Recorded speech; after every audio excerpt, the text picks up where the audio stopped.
आप देख रहे हैं देश का सबसे भरोसेमंद चैनल ईएन दिल्ली नेशनल। 26 मई 2014 जब नरेंद्र मोदी बने भारत के प्रधानमंत्री, ऐतिहासिक दिन की झलक। नमस्कार दोस्तों, 26 मई 2014 का दिन भारतीय राजनीति में एक नया अध्याय लेकर आया। इसी दिन नरेंद्र दामोदर दास मोदी ने भारत के 15वें प्रधानमंत्री के रूप में शपथ ली। लोकसभा चुनाव 2014 में बीजेपी ने उनके नेतृत्व में ऐतिहासिक जीत हासिल की थी और अच्छे दिन आने वाले हैं का नारा पूरे देश में गूंजा। राष्ट्रपति भवन में आयोजित भव्य समारोह में मोदी ने हिंदी में शपथ ली। खास बात यह थी कि पहली बार सार्क देशों के नेताओं को इस समारोह में बुलाया गया। पाकिस्तान के प्रधानमंत्री नवाज शरीफ समेत कई पड़ोसी देशों के नेता शामिल हुए, जो भारत की विदेश नीति का एक मजबूत संकेत था। शपथ के बाद नरेंद्र मोदी ने देशवासियों को समर्पण और विकास का वादा किया। उनका नारा सबका साथ सबका विकास देश भर में गूंज उठा। 26 मई 2014 एक ऐसा दिन था जिसने भारत की राजनीति को नई दिशा दी। आज का ही वो ऐतिहासिक दिन था जब मोदी के नेतृत्व में भारत विकास करना शुरू किया। आइए जानते हैं कि राजनीतिक दलों के नेताओं के विचार में कैसा रहा मोदी जी का अब तक का कार्यकाल। ईएन दिल्ली नेशनल की exclusive report. Prime minister Shri Narendra Damodar Das Modi.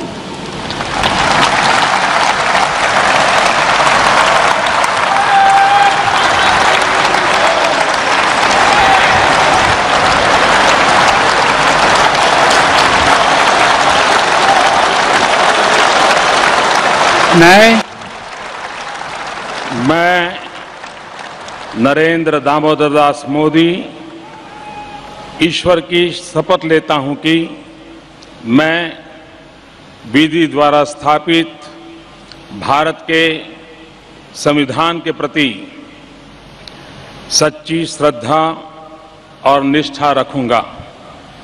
मैं भारत की प्रभुता और अखंडता का अक्षुण्ण रखूंगा।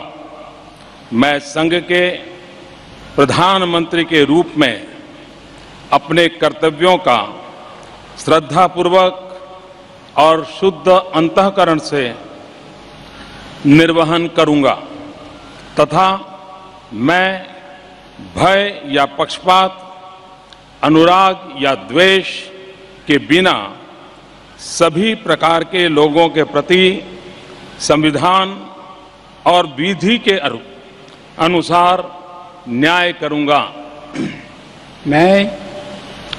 मैं नरेंद्र दामोदर दास मोदी ईश्वर की शपथ लेता हूं कि जो विषय संघ के प्रधानमंत्री के रूप में मेरे विचार के लिए लाया जाएगा अथवा मुझे ज्ञात होगा, उसे किसी व्यक्ति या व्यक्तियों को तब के सिवाय जबकि प्रधानमंत्री के रूप में अपने कर्तव्यों के सम्यक निर्वहन के लिए ऐसा करना अपेक्षित हो, मैं प्रत्यक्ष अथवा अप्रत्यक्ष रूप से संसूचित या प्रकट नहीं करूंगा।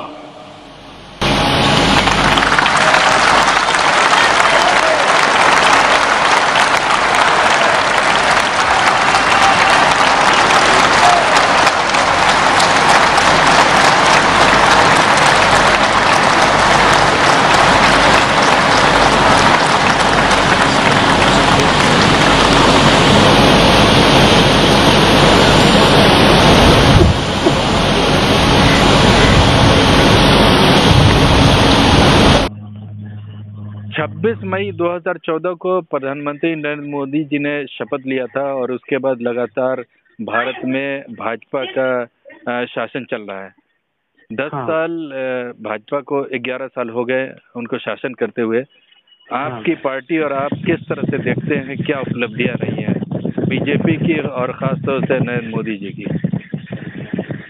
हमारे हिसाब से तो भाई साहब कोई उपलब्धि खास नहीं। अब भाई अपने तौर तरीके से भाजपा समाज में उसको प्रसारित करके सारी मीडिया पर उनका कब्जा है, सब कुछ है। सारे जो प्रचार के स्रोत हैं का वो फायदा उठा करके प्रचार प्रसार बेशक कर रहे हैं, लेकिन कोई खास नहीं। तमाम जगह हम भाषणों में अक्सर हम विपक्ष की भी बात को मैं सुनता हूँ, तो सब लोग कहे कि जो हमारे बुरे दिन है उसको वापस करके आप अपना अच्छा दिन ले लीजिए। ऐसी भी तमाम लोग भाषणों में कहे और हम लोगों ने तो कोई विशेष उपलब्धि नहीं है। लेकिन लगातार भाजपा और प्रधानमंत्री का कहना है अंतर्राष्ट्रीय स्तर पर विश्व गुरु की तरह हम उभर करके सामने आए हैं। जो अब तक 60 साल में नहीं हुआ वो चीज हमने करके दिखाया है। 370 कश्मीर के लिए ये बताइए कि अपने कह रहे हैं ना, हम ब्रह्मास्म तो बहुत सारे लोग कहते हैं मैं ही ब्रह्म हूँ, तो अपने का कितने लोग विपक्ष के लोग कह रहे हैं, चाहे वह क्या नाम की बसपा कह रही हो, चाहे सपा कह रही हो, कांग्रेस कह रही हो, इसमें कितने जो दल के लोग मान रहे हैं। और उस पर भी ये बताइए कि अमेरिका और जो पाश्चात्य से कहाँ स्थान दे रहा है, कुछ नहीं चल रहा है। अब उस तरह से अपने प्रचार प्रसार करते रहे तो उसको कोई लोग छोड़ पाएगा। वह देश के प्रधानमंत्री हैं, उनकी आवाज वरीयता से रखते हैं लोग, यही है और कोई खास बात नहीं। अगर 10 में से अगर नंबर देने की बात कही जाए तो आप 10 में से कितना नंबर देना चाहेंगे इस भाजपा सरकार को? भाजपा सरकार को 10 नंबर में 1-2 नंबर दे दिया जाए वही बात। और कहाँ कुछ नंबर। और प्रधानमंत्री को कितना नंबर देना चाहेंगे? प्रधानमंत्री को बस वही 2-4 नंबर, उससे बेसी कोई नंबर नहीं। थर्ड क्लास का नंबर कुछ नहीं। ये बताइए, त्राहिमाम जनता कर रही है। बेरोजगारी सबसे बड़ी समस्या है। इस देश की सबसे बड़ी, हमारे देश में 24% दलित है। आज दलित आज भी गांव में एज इट है। हम तो बहुजन समाज पार्टी की लाइन से बोलते हैं। हम बाबा साहब के जो दिए गए नियम और कानून है उसी के दायरे में रहकर कह रहा हूँ कि आज भी दलित में हम कोई अतिशयोक्त नहीं कह रहा हूँ। पढ़ाई के क्षेत्र में, लिखाई के क्षेत्र में, रोजगार के क्षेत्र में कहीं भी हाहाकार है। दलित को कोई पूछने वाला नहीं है। सच्चाई यही है जानने की।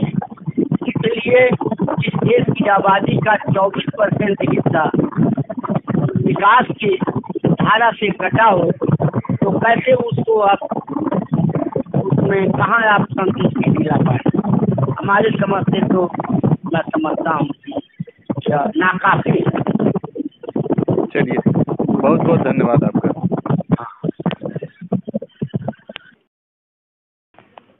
26 मई 2014 को माननीय प्रधानमंत्री नरेंद्र मोदी जी ने शपथ लिया भारत के प्रधानमंत्री के रूप में, और तब से लगातार बीजेपी नरेंद्र मोदी के नेतृत्व में भारत के ऊपर राज कर रही है और भारत को एक अंतर्राष्ट्रीय स्तर पर एक मकाम पे लाके खड़ा कर दिया है।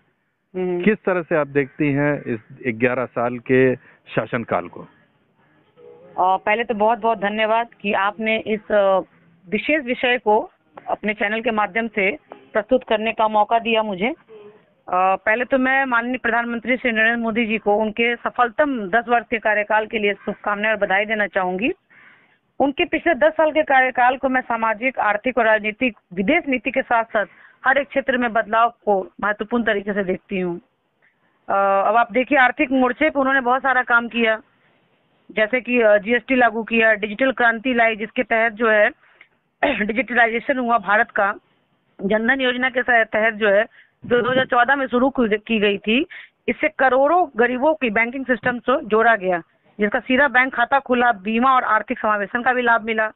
जीएसटी लागू करने से क्या हुआ कि वन नेशन वन टैक्स का सिस्टम आया जिससे व्यापारियों को बहुत फायदा हुआ। मेक इन इंडिया और आत्मनिर्भर भारत के तहत जो है भारत आत्मनिर्भर बना, क्योंकि उन्होंने जो माल जो बनाना जो आयात निर्यात करते थे वो भारत में बनने लगा। और साथ ही साथ सामाजिक उत्थान का भी काम किया, राजनीतिक उत्थान का भी काम किया। जैसे स्वच्छ भारत मिशन के तहत इसको एक आंदोलन बनाया गया और हर एक व्यक्ति के अंदर ये सोचने के लिए मजबूर किया गया कि हमें स्वच्छ तरीके से अपने वातावरण को रखना है, और इसी के निमित्त 10 करोड़ से ज्यादा शौचालय बने। साथ ही साथ आयुष्मान भारत लाया गया जिससे गरीबों को 5 लाख तक का मुफ्त इंश्योरेंस दिया गया हेल्थ के मामले में। महिला सशक्तिकरण पे तो मुझे लगता है, क्योंकि मैं खुद महिला हूँ, तो मुझे लगता है महिला सशक्तिकरण पे बहुत अच्छा काम हुआ। जैसे बेटी बचाओ बेटी पढ़ाओ के तहत लिंगानुपात में सुधार किया गया। प्रधानमंत्री उज्ज्वला योजना के तहत जो है LPG कनेक्शन दे के धुएं से मुक्त किया गया महिलाओं के जीवन को। तो कन्या समृद्धि योजना के तहत बालिकाओं को विशेष खाता बचत की योजनाएं दी गई। और साथ ही साथ जो सबसे बड़ा बदलाव महिला सशक्तिकरण के लिए था वो 3 तलाक पे प्रतिबंध था, जो मुस्लिम महिलाओं को न्याय दिलाने में कहीं ना कहीं बहुत कारगर साबित हुआ। लेकिन विपक्ष तो हमेशा हमलावर रहा है, वो हमेशा कहता रहा है कि 2014 से लेकर के अब तक बीजेपी और नरेंद्र मोदी जी हर मोर्चे पर विफल रहे हैं। इसको आप क्या कहना चाहेंगे इसके लिए? देखिए, विपक्ष का तो जो रोल होना चाहिए संविधान में, जिस तरह से विपक्ष की परिभाषा दी गई है कि वो प्रतिक्रिया दे सकता है, रूलिंग पार्टी जो होती है, सत्ता पक्ष के जो काम होते हैं उस पर प्रतिक्रिया दे सकती है, क्योंकि पक्ष और विपक्ष दोनों ही समाज के उत्थान के लिए काम करते हैं। लेकिन वर्तमान समय जो विपक्ष का जो चेहरा, जो तस्वीर है, वो भारत में किसी से भी छुपा नहीं है। आम जनता सब जानती है कि विपक्ष का क्या रोल रहा है। उन्हें बस विद्रोह करना आता है, वॉकआउट करना आता है, सदन को के बैठकों को निस्तारित करना आता है। आज सदन जिस हिसाब से चलना चाहिए, सामाजिक मुद्दों को लेकर के हर एक क्षेत्र से सांसद आते हैं, चाहे ग्रामीण पृष्ठभूमि से हो या शहरी पृष्ठभूमि से हो, लेकिन सांसद अपना काम जो है सिर्फ और सिर्फ विरोध प्रदर्शित करने में जो विपक्ष के सांसद हैं वही करते हैं, चाहे TMC वाले हो जाएं, कांग्रेस वाले हो जाएं, सपा वाले हो जाएं। आप विरोध करिए, अगर काम का दुरुपयोग हो रहा है तो उसका विरोध करिए, लेकिन अब सीधे तरीके से नकारेंगे तो वो विरोध तो मुझे नहीं लगता है कि सही है। चलिए, अगर बीजेपी गवर्नमेंट को 1 से 10 तक की अगर रैंकिंग देनी हो 11 साल के लिए तो कितना नंबर देंगी? मैं तो बिल्कुल अगर दूंगी, मैं बस तथ्यों पे दूंगी, मैं चाटुकारिता पे भी नहीं, वाहवाही में भी नहीं, मैं नंबर 1 ही दूंगी, क्योंकि मैंने पिछले 14 सालों में बदलाव देखा है। बदलाव हर तरीके से, महिला होने के नाते बदलाव मैं बहुत देख चुकी हूँ। मैम, 1 सबसे कम है, 10 सबसे ज्यादा है। अब बताइए कितना नंबर दे रही हैं? तो 10 दूंगी, मुझे लगा कि टॉप टू बॉटम आएगा। और अगर प्रधानमंत्री नरेंद्र मोदी जी की बात करें तो उनको कितना नंबर 1 से 10 में दे रही हैं? सबसे पहले क्या है, 10 है कि 1 है? 1 कम है, 10 ज्यादा है। अच्छा, तो मैं उनको 10 आउट ऑफ 10 दूंगी, क्योंकि वो ऐसे प्रधानमंत्री हैं जो जमीनी स्तर के एक नेता हैं, वो कार्यकर्ता है। सबसे पहली बात, उन्होंने कभी अपने आप को नेता नहीं कहा, और कार्यकर्ता अगर जमीनी स्तर पर उठता है और समाज में आता है तो हर एक वर्ग के लिए सोचता है। चलिए, बहुत बहुत धन्यवाद आपका हमसे बात करने के लिए। मैं बस अंतिम 2 लाइन कहना चाहूंगी जी कि प्रधानमंत्री के पिछले 10 साल के कार्यों को मैं बस 1 लाइन में व्याख्यायित करना चाहूंगी कि उन्होंने गरीब, युवा, अन्नदाता और नारी जैसे वर्गों को, अर्थात ज्ञान के वर्गों का उत्थान का सोचा और मुख्य धारा से जोड़ने का प्रयास किया। जी जी जी, ठीक है, बहुत बहुत धन्यवाद आपका। ओके, धन्यवाद, प्रणाम।